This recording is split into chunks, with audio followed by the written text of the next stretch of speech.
बिस्मिल्लाहिर्रहमानिर्रहीम। अस्सलामु अलैकुम दोस्तों, नई वीडियो में खुश आमदीद।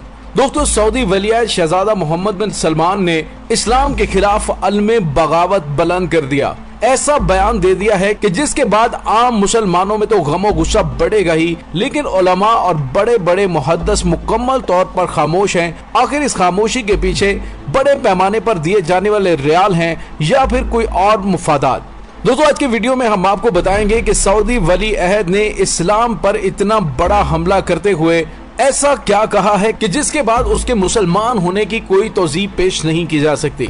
वीडियो की तफसील में जाने से पहले आप देख रहे हैं हकीकत की दुनिया डॉक्टर अली के साथ। हमारा चैनल सब्सक्राइब करके घंटी के निशान को दबाना मत भूलिएगा।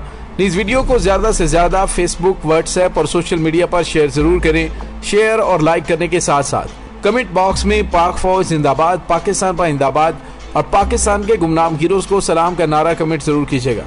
दोस्तों, सऊदी वलीअहद मोहम्मद बिन सलमान ने एक अरब टीवी को इंटरव्यू देते हुए ऐलान किया है कि अहादीस माखज़े दीन नहीं है, यानी दीन में से ये अहादीस अख्ज़ नहीं की गई, इसलिए इनकी बुनियाद पर कानून साजी नहीं की जा सकती। इस बयान के बाद शेखुज़्ज़हर ने भी उनके इस बयान की हमायत की और इमाम काबा ने भी उन्हें सदी का मुजद्दद करार दिया है। दोस्तों, बयान के बाद सोशल मीडिया पर वायरल होने वाली एक अंग्रेजी जुबान की वीडियो में ये कहा गया है कि सऊदी वली अहद के इस बयान से 90% अहादीस मशकूक हो गए हैं और इस्लामी दुनिया के उलमा सुकून का सांस ले रहे हैं, क्योंकि इस फैसले के बाद इस्लाम की तश्कील नौ और इज्तिहाद का अमल शुरू होगा और यूं इस्लाम में जदीद दुनिया के साथ कदम से कदम मिलाकर चल पाएगा। दोस्तों, पाकिस्तान जहां आम तौर पर मजहबी मामलात पर बाकी इस्लामी दुनिया के मुकाबले में ज्यादा हसासियत और जज्बाती रद्दअमल देखने में आता है, मोहम्मद बिन सलमान के इस बयान के बाद मुकम्मल खामोशी छाई हुई है। क्या इस खामोशी के पीछे डॉलरों की छनछनाहट है या फिर कुछ और जाती मुफादात? दोस्तों, इस दौरान किसी भी नुमाया आलिम दीन ने ना तो कोई बयान जारी किया है, ना ही कोई जुलूस निकाला है और ना ही जुलूस की कॉल दी है, लेकिन सोशल मीडिया पर लोग बार बार ये सवाल कर रहे हैं कि सऊदी वली अहद कौन होता है कि भैया जुम्बिश लब 90% अहादीस पर खत तनसीख खींच दे। दोस्तों, सोशल मीडिया पर बार बार पूछे जाने वाले सवाल का मुख्तसर और सीधा सा जवाब ये है कि मोहम्मद बिन सलमान कौन या कुछ नहीं, बहुत कुछ होता है। अब इस पर सवाल किया जाए कि कैसे, तो इस सवाल का जवाब कुछ इस तरह है कि इस दहाई के अवाइल तक मजहब आलमी सतह पर सियासी मुबाहस का हिस्सा नहीं रहा था और ये ख्याल किया जा रहा था कि मजहब कभी इस मुबाहस का हिस्सा नहीं बन सकेगा, क्योंकि वक्त मजहब से एक कदम आगे निकल गया है और दुनिया सेकुलर हो चुकी है। बाकी दुनिया तो क्या, अरब दुनिया भी जमाल उन नासिर की क़यादत में सेकुलर हो चुकी थी, इसलिए कोई तस्वुर भी नहीं कर सकता था कि मजहब एक बार फिर आलमी सियासी मंजरनामे पर तुलू होकर मुबाहस में अपनी जगह बना लेगा। ताहम इस दौरान कुछ ऐसे वाक़यात पेश आए कि आलमी ऐवानों में एक बार फिर मजहब ज़ेरे बहस आने लगा। दोस्तों, इन अहम वाक़यात के सिलसिले का पहला वाक़या अरब इसराइल जंग थी, जिसमें अरबों को बुरी तरह शिकस्त हुई। शिकस्त के बाद उसकी तस्वीराती वजूहात जानने की बजाय ये बात आम कर दी गई कि अगर हम अच्छे मुसलमान होते तो इसराइल से कभी शिकस्त ना खाते और हमें जंगी महाज पर फतह याब करना खुदा का काम है। दोस्तों, ये बात आम करने वालों को अच्छी तरह मालूम था कि आम लोग हकायक नहीं, फसाने की बात समझते हैं। आम लोग तोहम परस्त वाक़े हुए हैं और उनकी तोहम परस्ती उनकी नकेल है, जिसकी मदद से उनके जहनों को काबू में रखा जा सकता है। शिकस्त की वजह अच्छा मुसलमान ना होना बताने वाले सऊदी हुक्मरान थे और उनका ये प्रोपेगेंडा कामयाब होता दिखाई दे रहा था। अगरचे जमाल उन नासिर सेकुलर था और अगर जनाजों में शामिल लोगों की तादाद से कोई फैसले होते हैं तो उसका जनाजा अरब दुनिया का एक बड़ा जनाजा था, लेकिन फिर भी लोगों की एक बड़ी तादाद का ख्याल था कि इसराइल से शर्मनाक शिकस्त की वजह मरहूम का सेकुलर होना है। इसी दौरान सऊदी अरब में तेल निकलने के मुआशी असरात सामने आना शुरू हो गए और फिर सऊदी अरब का फैलाया गया ये अफसाना जुबान ज़दे आम हो गया।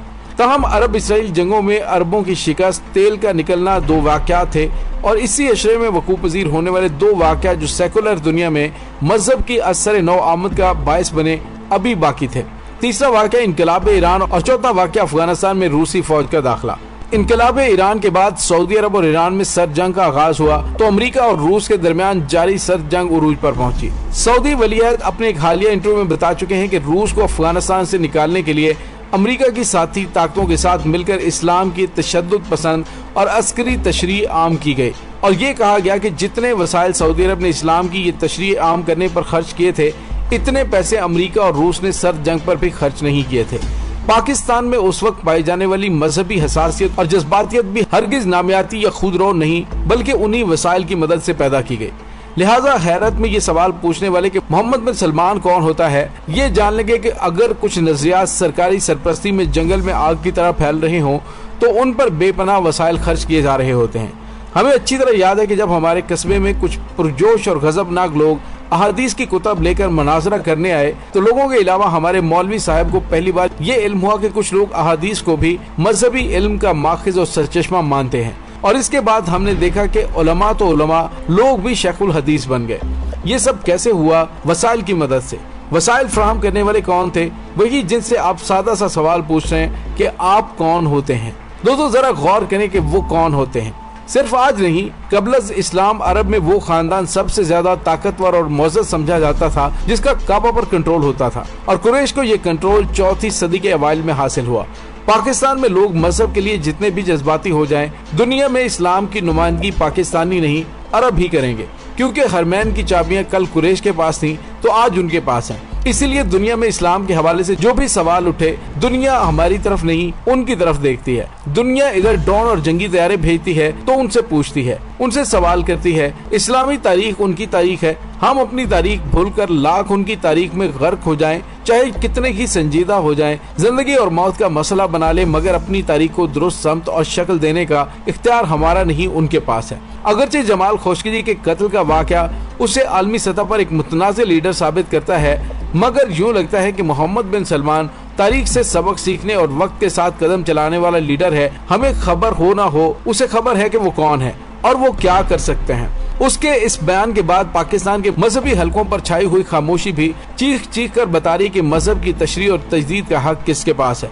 और दोस्तों आप देखिएगा कि कुछ ही अरसे में इस्लाम की तश्कील नौ और इज्तिहाद का अमल शुरू हो जाएगा और उसमें दुनिया के बड़े बड़े उलमा हिस्सा लेंगे। और जिस तरह से आले सऊद चाहती है उसी तरह से इस्लाम को नई शक्ल दी जाएगी। हर वो कदम उठाने की घनौनी साजिश की जाएगी जो इस्लाम का चेहरा मस्क कर सके।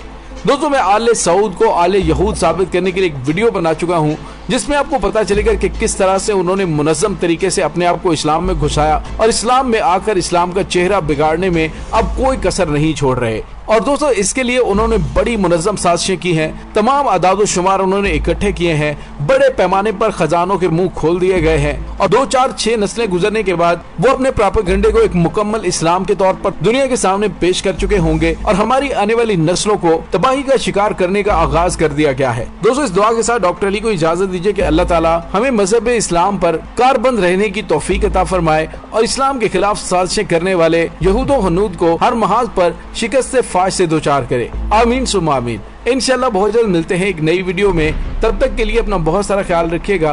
पाक फौज जिंदाबाद, पाकिस्तान पाइंदाबाद, पाकिस्तान के गुमनाम हीरोज को सलाम।